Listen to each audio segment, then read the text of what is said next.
பேய்குரு சொந்தங்களுக்கு வணக்கம். இன்னைக்கு நேர்காணல நம்மளோட இருப்பவர் கல்வியாளரும் முனைவருமான திருமதி காயத்ரி அவர்கள். வணக்கம். வணக்கம். முதல் கையெழுத்து திமுக வந்த உடனே நீட்டை தான் ரத்து செய்யறது அப்படின்னு சொல்லிட்டு துணை முதல்வரா இருக்கிற திரு உதயநிதி ஸ்டாலின் அவர்கள் வந்து தேர்தல் பரப்புரையில அந்த வாக்குறுதியை கொடுத்து இன்னைக்கு திமுக 4 ஆண்டுகள் நிறைவு செய்ய போகுது.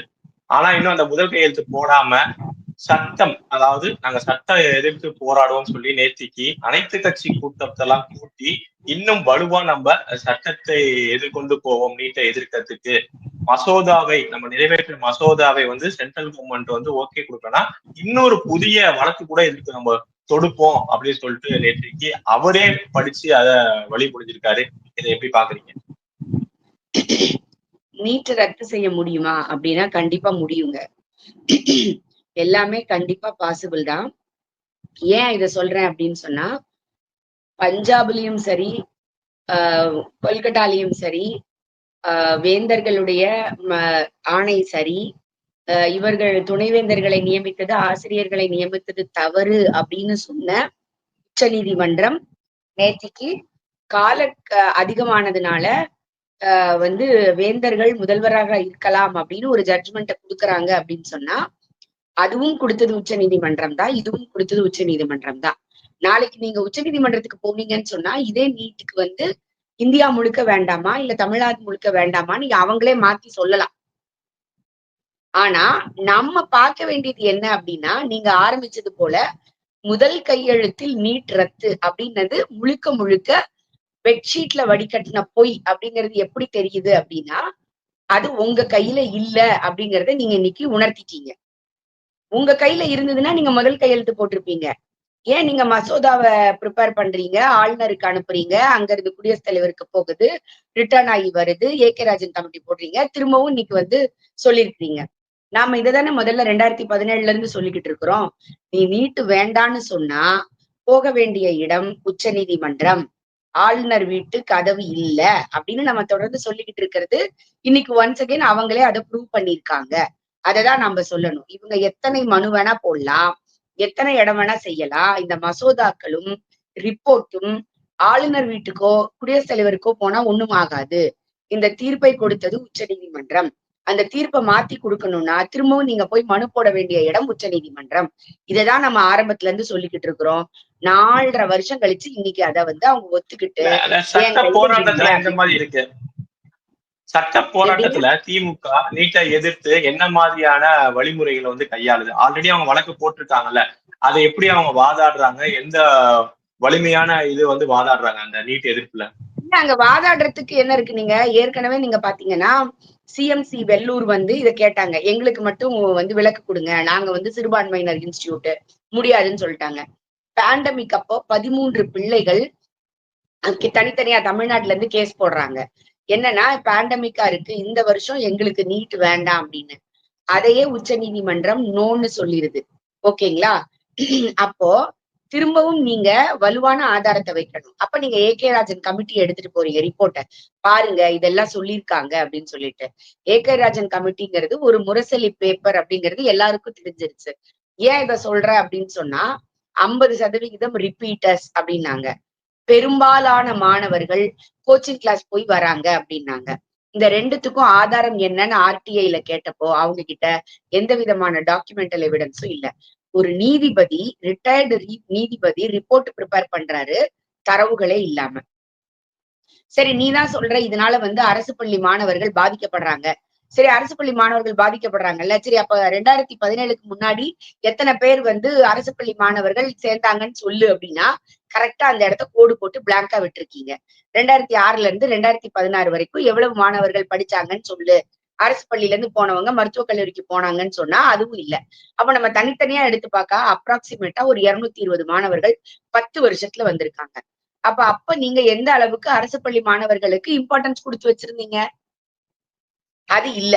அப்ப நீட் வந்ததுக்கு அப்புறம் அவர்களை வைத்து அரசியல் செய்வதற்காக அந்த பிள்ளைகள் வந்து தகுதியா இல்ல, அந்த பிள்ளைகளால படிக்க முடியல, கிராமத்துல இருந்து வராங்க, செருப்பு போட முடியாத வீட்டுல இருந்து வராங்க, அம்மா அப்பா சொல்லி கொடுக்க முடியாது, கோச்சிங் கிளாஸ்ன்னு அப்படி கதை கதையா இவங்க சொல்லிக்கிட்டே இருக்கிறாங்க. நான் என்ன சொல்றேன், நீங்க தானே சமூக நீதி பேசுறீங்க. நீங்க தானே ஒரு தனியார் பள்ளி பிள்ளைக்கு என்ன கிடைக்கணுமோ அது வந்து அரசு பள்ளி பிள்ளைக்கும் கிடைக்கணும்னு சொல்றீங்க.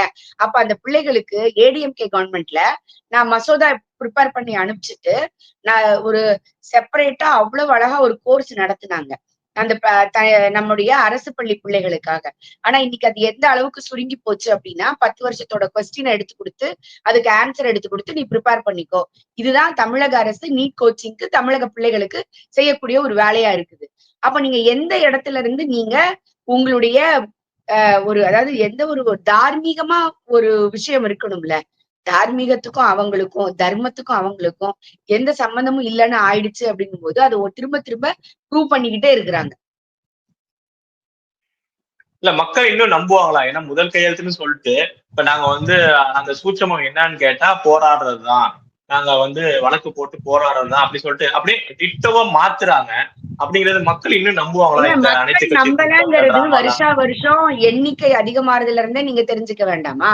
நீட் தேர்வு எழுதுபவர்களுடைய எண்ணிக்கை அதிகமாதுல இருந்து தெரிய வேண்டாமா? திருநெல்வேலியில போன வருஷம் பாத்தீங்கன்னா, இந்த ஒரு பத்திரிகை வந்து ஃப்ரண்ட் பேஜ்ல பிள்ளைகள் வந்து இப்படி தூக்கு போட்டுக்கிற மாதிரி ஒரு படத்தை போட்டு நீட் தேர்வு பிள்ளைகளுக்கு வேண்டாம் அப்படின்னு ஒரு கொண்டு போய் குடுக்குறாங்க. பேரண்ட்ஸ் எல்லாம் அவரை அடிச்சு விரட்டாத கொதையா கொண்டு போய் என் பிள்ளைகள் தன்னம்பிக்கையோட கஷ்டப்பட்டு படிக்கிறாங்க. நீ என் பிள்ளைகளுடைய தன்னம்பிக்கையை குலைக்கிற மாதிரி வரியா? உன் புள்ளனா இதை செய்வியான்னு அடிச்சு விரட்டாத குறையா அந்த சென்டரை விட்டு அடிச்சு விரட்டினாங்க. இது ஒண்ணு.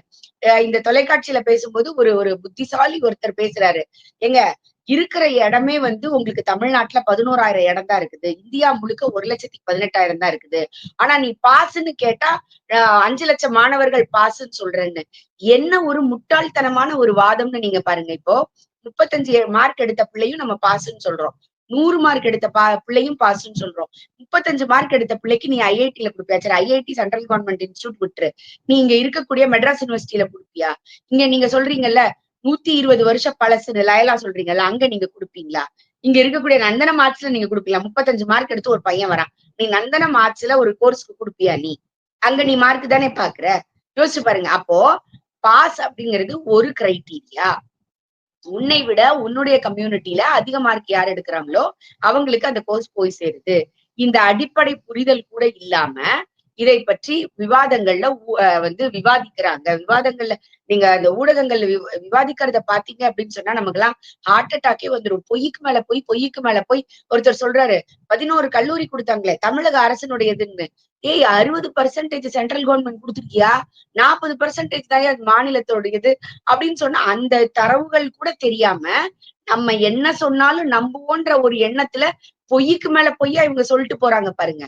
அதுதான். ஆனால் இன்னைக்கு இது எல்லாமே செல்லுபடி ஆகாது. அதனாலதான் நம்ம சொல்றோம், தொடர்ந்து இந்த பிள்ளைகள் அரசியல்வாதிகளுடைய வெற்று வார்த்தைக்கு மயங்காம நல்லபடியா ப்ரிப்பேர் பண்ணி மே 5ஆம் தேதி வரை எக்ஸாம்ஸ நல்லபடியா எழுதணும். கோர்ட் இன்னொரு தீர்ப்பு சொல்ற வரைக்கும் நமக்கு இந்தியாவில் நீட் தேர்வு நடக்கும். அடுத்தது உச்ச நீதிமன்றம் நீங்க சொன்ன மாதிரியே ஒரு பரபரப்பான ஒரு தீர்ப்பு கொடுத்ததுதான். இந்த 10 மசோதாக்கு வந்து ஆளுநர் அவர்கள் வந்து இன்னும் விரைவா வந்து அதுக்கு முடிவு எடுக்கணும் அப்படின்னு சொல்லிட்டு ஒரு தீர்ப்புன்னு இல்ல, அவங்க அப்சர்வேஷன் சொன்ன உடனேயே இது திமுகவுக்கு கிடைத்த வெற்றி சொல்லிட்டு சட்டமன்றத்திலேயே முதல்வர் அவர்கள் பேசுறாரு. அடுத்த துணைவேந்தரா வந்து முதல்வர் தான் இருப்பார்னு சொல்லிட்டு சட்ட மசோதா தான் நிறைவேற்றுறாங்க. என்ன சொன்னாங்க உச்ச நீதிமன்றம்? இது யாருக்கு உண்மையாலுமே பின்னடைவு? இத வந்து ஆக்சுவலா இந்திய இறையாண்மையோட பின்னடைவுன்னு நான் பாக்குறேன். நான் அந்த அவர்களுடைய தீர்ப்பை நம்ம வந்து ஏத்துக்குதான் வேணும். உச்ச நீதிமன்றம் ஒண்ணு சொல்லுது அப்படின்னா நம்ம அதை ஏத்துதான் ஆகணும். ஆனால் அதுக்கு உடன்படணும்னு எனக்கு வந்து மனசு இல்ல. நாம் ஏன் இதை சொல்றோம் அப்படின்னு சொன்னா இது கான்ஸ்டிடியூஷனுக்கே எகெயின்ஸ்டா நான் யோசிக்கிறேன். ஏன்னா யுஜிசிக்குன்னு ஒரு விதி இருக்கு. இந்த விதிகளுக்கு புறம்பாக தமிழ்நாடு அரசு யுஜிசியோட மெம்பரை சேர்க்க மாட்டேன்னு சொல்லுது. நானே முதல்வரே வேந்தராக இருப்பேன்னு சொல்லுது. இப்ப நாளைக்கு இத வந்து ஓகேன்னு சொல்லிட்டாங்க. இன்னைக்கு வந்து உடனே அவங்க எல்லாம் சொல்லிட்டாங்க தமிழக முதல்வரே வேந்தராக இருப்பார்கள். வேற என்னது ஆளுநருக்கு அப்படின்னு தனிப்பட்ட அதிகாரம் கிடையாது. சட்டமன்றம் இயற்றுவதை நீங்க அக்செப்ட் பண்ணிக்கணும்னு சொல்லுது. இன்னைக்கு சட்டமன்றம் சொல்லுது அடுத்த வருஷத்துல அடுத்த மாதத்துல இருந்து தமிழகத்தின் உயர் நீதிமன்றத்தினுடைய தலைமை நீதிபதியை சட்டமன்றத்துல நாங்க யாருன்னு டிசைட் பண்ணி கொடுப்போம் அப்படின்னு ஒரு மசோதா போடுது. கண்ணை மூடிட்டு கவர்னர் அதுக்கு கையெழுத்து போட்டா உயர் நீதிமன்றம் ஒத்துக்குமா? உச்ச நீதிமன்றம் ஒத்துக்குமா? யோசிச்சு பாருங்க நீங்க. அப்ப எவ்வளவு வந்து வல்னரபிலிட்டி அந்த விஷயத்துல இருக்கு. அந்த 10 மசோதா 10 மசோதாங்கிறாங்க. 10 மசோதா தனிப்பட்ட மசோதா இல்ல. ஒரே மசோதா. என்ன மசோதா? ஒவ்வொரு பல்கலைக்கழகங்களும் அவர்களுடைய துணைவேந்தர்களை நியமிக்கிறது வேந்தராக இருக்க, அதாவது வேந்தர் முதல்வராக இருப்பார், முதல்வர் நியமிப்பார். இத நீங்க ஓகே சொல்லிட்டீங்க. நீங்க யோசிச்சு பாருங்க, இது எவ்வளவு தூரம் கல்விக்குள்ளார, கல்வி நிலையங்களுக்குள்ளார அரசியலை புகுத்த போகிறது. நான் இன்னைக்கு திமுக இருக்கும், நாளைக்கு இன்னொரு கட்சி வரும். அது எந்த கட்சியாக இருந்தாலும் சரி. இவங்க எல்லாம் சொல்ற விஷயம் என்னது? குஜராத்ல செய்யலையா? குஜராத்ல வந்து அதுக்கு குஜராத்ல எங்க வாங்குனாங்கன்னா, நீங்க தனிப்பட்ட முறையில விதிவிலக்கு வாங்கணும்னா போகக்கூடிய இடம் வந்து நீங்க இவருடைய ஜனாதிபதியினுடைய ஜனாதிபதி ரிஜெக்ட் பண்றாங்க அப்படிங்கிற பட்சத்துல எப்படி நீங்க அதை செய்வீங்க? அப்போ இந்த நாட்டை ஆளக்கூடியது மக்கள் பிரதிநிதிகள் சட்டமன்றமா இல்லை உச்ச நீதிமன்றங்களா அப்படிங்கிற கேள்வி இன்னைக்கு எழுது இல்லையா? அப்போ இது கான்ஸ்டிடியூஷனுக்கு எகென்ஸ்டா போகக்கூடிய ஒரு பயம் நமக்கு இருக்குது. இந்த யுஜிசி இருக்கு இல்லைங்களா? யுஜிசி வந்து ஒரு ஃபார் எக்ஸாம்பிள் துணைவேந்தரை நியமிக்கிறதுக்கு ஒரு ரூல் சொல்லுது. என்ன சொல்லுது அப்படின்னா, 3 பேர் கொண்ட கமிட்டி இருக்கணும். அதுல ஒண்ணு வந்து யூனிவர்சிட்டியில உள்ள சிண்டிகேட் செனட் சேர்ந்து செலக்ட் பண்ணணும். ஒண்ணு வந்து அந்தந்த மாநில அரசு செலக்ட் பண்ணணும். ஒண்ணு வந்து வேந்தர் செலக்ட் பண்ணணும். இன்னி வரைக்கும் நமக்கு வேந்தராக இருக்கக்கூடியவர் ஆளுநர். நேத்திக்கு நீங்க மாத்துறேன்னு சொல்லிட்டீங்க. இப்ப இந்த 3ல 2 பேர் அந்தந்த மாநிலத்தினுடைய ஆளும் கட்சி நபர்களாக இருப்பார்களா மாட்டார்களா? அப்ப 3 பேர்ல மெஜாரிட்டி யாரு? இந்த 2 பேர். இதே மாதிரி செனட் சிண்டிகேட் எடுத்துக்கோங்க. சிண்டிகேட் அப்படிங்கிறது உங்களுக்கு ஆட்சி மன்ற குழு. ஒரு டே டு டே முடிவுகளை எடுக்கக்கூடியதுல இருந்து அந்த பல்கலைக்கழகத்தினுடைய எல்லா விஷயங்களையும் நிறைவேற்றக்கூடிய அதிகாரம் படைத்தது அது. இனி ஒரு பில்டிங்க வாங்கணுமா, பில்டிங்க கட்டணுமா, இருக்கிற பில்டிங்க இடிக்கணுமா, யாருக்கு குத்தகைக்கு விடணுமா, மார்க் ஷீட் பிரிண்ட் பண்ணணுமா, எல்லாமே டிசைட் பண்றது சிண்டிகேட். இப்ப இந்த சிண்டிகேட்ல இது வரைக்கும் நீங்க பாத்தீங்க அப்படின்னு சொன்னா பல்கலைக்கழகத்தினுடைய சார்பாக ஒரு 1 or 2 ப்ரொஃபசர்ஸ் இருப்பாங்க. இந்த அந்த பல்கலைக்கழகத்திற்கு கீழே இருக்கக்கூடிய கல்லூரிகள் இருக்கு இல்லையா? அவங்க எல்லாரும் செலக்ட் பண்ணி எலெக்ஷன் நடந்து அதுல செலக்ட் பண்ணி அதுல இருந்து 2 பேர் இருக்காங்கன்னு வச்சுக்கோங்க. தமிழக அரசு அந்தந்த மாநில அரசு சார்பாக ஒரு 1 or 2 மெம்பர்ஸ் இருப்பாங்க. அப்படிதான் தமிழக அரசின் சார்பாக உதயநிதி ஸ்டாலின் அவர்கள் அண்ணா யூனிவர்சிட்டிக்கு செனட் மெம்பராக அப்பாயிண்ட் பண்ணப்பட்டார். ஓகேங்களா? அது போக கவர்னருடைய நாமினியாக அகடமிக் சைட்ல ஒருத்தர், அட்மினிஸ்ட்ரேட்டிவோ இல்ல அவங்க ப்ரொஃபஷன்ல வல்லுநராக இருக்கக்கூடிய ஒரு 2 பேரை அவங்க நியமிக்கிறாங்க. ஒரு 2 பேர். அப்போ இங்க இருந்து 2 அங்க இருந்து 2 ஒரு 8 பேர் வச்சுக்கோங்க. இந்த 8 பேர்ல எல்லாமே ஈக்குவலா இருக்கும். 9 பேர் இல்லைன்னா 11 பேர் அந்த மாதிரி இருப்பாங்க. அப்போ மெஜாரிட்டிய ஒரு தப்பு நடக்கும் பொழுது ஒரு தனிப்பட்ட நபராக ஆளுநருடைய பார்வையாளர்கள் அதை பார்ப்பார்கள்.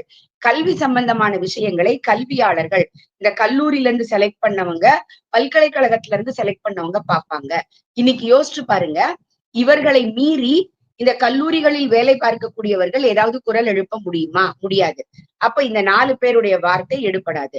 அரசாங்கத்தில இருந்து 2 பேரும் அவர்களாகவே இருப்பார்கள். வேந்தர் யாரு? தமிழக முதல்வர். அவர் நியமிக்கிற ஆள் இனிமே அங்க உள்ள இருப்பாங்க. அப்போ 4 பேர் இருப்பாங்க அங்க உள்ள. நான் ஒரு ஃபார் எக்ஸாம்பிளுக்கு சொல்றேன். ஒரு பல்கலைக்கழகத்துல ஒரு யூஸ் பண்ணப்படாம ஒரு பில்டிங் இருக்கு. அந்த பில்டிங்க நீ வந்து பிரைவேட்டுக்கு 99 வருஷம் குத்தகைக்கு கொடுக்குற அப்படின்னு ஒரு சிண்டிகேட்ல ஒரு டெசிஷன் எடுத்து நாளைக்கு கொடுத்துட்டீங்க. அப்ப பல்கலைக்கழகத்துக்குள்ள அந்த செய்யற அதிகாரத்தை வேற யாராவது மாத்த முடியுமா? இது எவ்வளவு பெரிய அபவாதத்துல போய் நீங்க முடியும்னு யோசிச்சு பாருங்க. ஏற்கனவே நீங்க பாத்திருக்கீங்க, இப்ப ரீசெண்டா சென்னை பல்கலைக்கழகத்துல ஒரு இஷ்யூ நடந்தது. ஒவ்வொரு தமிழகத்துல மட்டும்தான் சிட்டிங் வைஸ் சான்சலர் ஊழல் குற்றச்சாட்டுக்காக அரெஸ்ட் ஆனவங்க. தமிழகத்தில் இருக்கக்கூடிய பாதி பல்கலைக்கழக வேந்தர்கள் ரிட்டையர் ஆன பிறகும் ஊழல் வழக்கை சந்தித்துக் கொண்டிருப்பவர்கள். அப்படி இருக்கும் பொழுது இது முழுக்க முழுக்க அரசியல்வாதிகள் கை. நான் வந்து டிஎம்கே, ஏடிஎம்கே, பிஜேபி எங்கேயுமே நான் போல. அரசியல்வாதிகள்னு நான் பொதுமைப்படுத்துறேன். அரசியல்வாதிகள் கையில போச்சு அப்படின்னு சொன்னா, நான் ஆட்சிக்கு வரும்போது என் சார்பா 4 பாடத்தை உள்ள வைப்பேன், இருக்கிறத வெளியில எடுப்பேன். இன்னொருத்தர் வரும்போது அவங்க சார்பா 5 பாடத்தை வைப்பாங்க, 2 பாடத்தை வெளில எடுப்பாங்க. அப்போ இந்த பிள்ளைகள் ஒரு நேஷனல் லெவல்ல, இன்டர்நேஷனல் லெவல்ல கம்பீட் பண்ணணும்னு நினைக்கும் பொழுது இங்க உள்ளது மிக குறைந்த லெவல்ல தரம். ஏற்கனவே இன்னைக்கு பள்ளிக்கூடங்கள் தரம் தாழ்ந்து போயாச்சு. பல்கலைக்கழகங்கள்ல வருமானம் இல்லாமல் போயாச்சு. அப்படி இருக்கும் பொழுது முழுக்க முழுக்க மூடு விழாவாக இதை யோசிக்கிறாங்க. யூஜிசி அப்பாயிண்ட் பண்ணி ஒரு விசி அப்பாயின்மெண்ட் இருக்கணுங்கிறத ஒத்துக்காமல் தான் பாதி துணைவேந்தர்களுடைய சர்ச் கமிட்டிய வந்து கவர்னர் ரிஜெக்ட் பண்ணாரு. சான்சலராக இருக்கக்கூடிய கவர்னர் வந்து அதை ரிஜெக்ட் பண்ணதோட reason, as per the UGC rule 2023 யூஜிசியோட நாமினி ஒண்ணு வேணும்னு சொல்லுது. ஆனா இனி நான் போட மாட்டேன், யூஜிசி நாமினியா நான் போட மாட்டேன் அப்படின்னு இவர்கள் முரண்டு பண்ணி இவர்களாக வெளியிட்டதை தான் கவர்னர். அப்போ கவர்னர் ஒரு சட்டத்தினை மீறி எதுவுமே செய்ய முடியாது. ஆனால் ஒரு சட்டமன்றத்துல நீங்கள் கட்சிகளை சார்ந்தவர்கள், மக்கள் பிரதிநிதிகள் அப்படிங்கிற பேர்ல உங்களுக்கு சார்பாக ஒரு விஷயத்தை செய்து அதை மசோதாவாக எடுத்து கொண்டு போனால் கூட சட்ட ரீதியாக அது பாசிபிளா இல்லையான்னு பார்த்து அதை செய்ய வேண்டிய கடமை ஆளுநருக்கு இருக்கு. இதே மாதிரிதான் நீங்க நல்லா ஞாபகப்படுத்தி பாருங்க, இந்த ரம்மி கேம் இருக்கு, அந்த ரம்மிய வந்து தடை செய்யணும் கவர்னர் தடை செய்ய மாட்டேங்கிறாருன்னாங்க. அப்ப அதுல வந்து ஒரு நுணுக்கம் சொன்னாங்க, அந்த ரம்மி அப்படிங்கிறது இன்டெலிஜென்ட பேஸ் பண்ணி இருக்கு அப்படிங்கிறது இன்னைக்கு இருக்கு, அதை மாற்றாத வரை நாம தமிழகத்துல மட்டும் அதை ஸ்டாப் பண்ண முடியாது அப்படின்னு அதை சொன்னார். அவர் இவங்க சொன்னதை ஏத்துக்கவே இல்லை. கடைசியில அவர் வந்து அதை ஓகே பண்ணாங்கன்னு வச்சுக்கோங்க. ஆனால் என்ன செய்ய முடிஞ்சது? இது யார் கையில இருக்கு? அப்ப இதுதான் இங்க பிரச்சனை.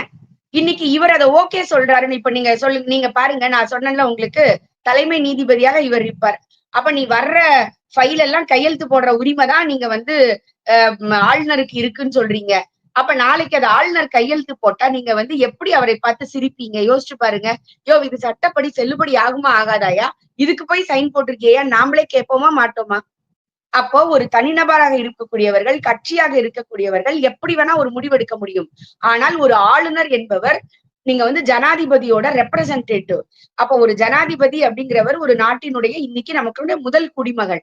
அப்ப அவர்களுடைய ரெப்ரசன்டேஷனா இருக்கும் பொழுது சட்டம் என்ன சொல்லுதோ அதை மீறி இவர்களால் செய்ய முடியாது. அதனாலதான் இந்த நீட் விவகாரமே இவ்வளவு தூரம் போனதோட காரணம், சட்டத்தின் மூலமாக, உச்ச நீதிமன்றத்தின் மூலமாக இது இன்னைக்கு நடைமுறையில இருக்கிற ஒரே காரணத்தினாலதான் அவரால அதை ஒண்ணும் செய்ய முடியல. நீங்க போக வேண்டிய இடம் உச்ச நீதிமன்றம் அப்படின்னு இப்ப புரிஞ்சிருச்சா? அப்ப ஏன் இந்த பிரச்சனை பாருங்க, எங்க சுத்தினாலும் இது இங்கதான் வந்து நிக்கும். அப்போ இன்னைக்கு இது வந்து ஒரு ஆபத்தான விளைவை அது இந்தியா முழுக்க ஏற்படுத்தும். இது நான் வந்து ஆளும் கட்சியாக இருந்தால் கூட நான் சொல்றேன், அது ஆளும் கட்சி ஆளுல மாநிலங்களுக்கே அந்த உரிமை உள்ள தலையீடு வரும் பொழுது மிகப்பெரிய பிரச்சனைகளை, கல்வியில் பின்னடைவை ஏற்படுத்தக்கூடிய வழி ஏற்படும். எல்லாரும் சொல்றாங்க குஜராத்ல அப்படி செய்யலையா? குஜராத் அப்படிங்கிறவங்க அவங்க என்ன சொன்னாங்க, நீங்க அவங்களுடைய யூனிவர்சிட்டியில போய் நீங்க அந்த இதை பாருங்க. அங்க வந்து அகாடமிக் கவுன்சில்ல இருந்து எல்லாமே ரொம்ப ப்ராப்பரா வச்சிருக்கிறாங்க. அண்ட் ஸ்பெஷலா அவங்க ஒரு விலக்கு கேட்கும் பொழுது நேரடியாக பிரசிடென்ட் கிட்ட போய் அப்படி விலக்கு வாங்கிட்டு வர்றாங்க. ஆனால் அங்க உள்ள ஃபார்மாலிட்டிஸ்ல இன்னி வரைக்கும் குஜராத்தில் உள்ள ஃபார்மாலிட்டிஸ்ல இது வரைக்கும் யாராவது ஒருத்தர் ஊழல் செய்ததாக கம்ப்ளைண்டோ கைது செய்யப்பட்டதோ நடந்திருக்கான்னு நீங்க பாருங்க. ஆனால் தமிழகத்துல இருக்கக்கூடிய துணைவேந்தர்கள் மீது எத்தனை கேஸ் இருக்கு நீங்க பாருங்க. அப்ப இந்த ரெண்டுத்துக்கும் உள்ள வித்தியாசம் உங்களுக்கு தெரிஞ்சு. காணொலி இறுதியான கேள்வியா, இதை எதிர்த்து ஆளுநர் மேல்முறையீடு போவாரா, இல்ல என்ன செய்ய போகிறார்? இந்த 10 மசோதாவுக்கு அவர் ஒப்புதல் தருவாரா? நான் வந்து இது ஆளுநருக்கு ஏற்பட்ட செட்பேக்கா நான் பாக்கல. சென்ட்ரல் கவர்மெண்ட் இந்த விஷயத்த வந்து அவங்க கையில எடுக்கணும். ஒண்ணு கோர்ட்டுக்கு போகணும், இல்ல இதை சரிப்படுத்தக்கூடிய ஒரு பில்லை போடணும். அதற்கு யூஜிசியினுடைய ரூல்ஸ் அண்ட் ரெகுலேஷன்ஸ் ஒரு மிகப்பெரிய காரணமாக இருக்கும். அதை அவர்கள் கண்டிப்பாக சரி செய்யணும். அப்படி சரி செய்யாட்டி தமிழகத்தில் மட்டுமல்ல, இந்தியாவில் கல்வியில் மிகப்பெரிய பின்னடைவை இது ஏற்படுத்தும். அரசியல் கல்விக்குள்ள வர்றதுக்கு எந்த காலத்திலையும் அனுமதி செய்யவே கூடாது. கல்வி என்ன பண்ணணுங்கிற முடிவை கல்வியாளர்கள் தான் எடுக்க முடியும். அது இல்ல அப்படின்னா இன்னைக்கு தமிழ்நாட்டுல HRNCல என்ன நடந்துட்டு இருக்கோ அதுதான் கல்வித்துறையிலையும் நடக்கும். நிச்சயம் பொறுத்து பார்ப்போம். சென்ட்ரல் கவர்மெண்ட் இதுக்கான முயற்சிகளை ஏதாவது முன்னெடுக்காங்கன்னு. இவ்வளவு நேரம் உங்க நேரத்தை நம்ம தளத்துக்கு வந்து பயந்தமைக்கு ரொம்ப நன்றி. நல்லதே நடக்கும். வாழ்வாங்க.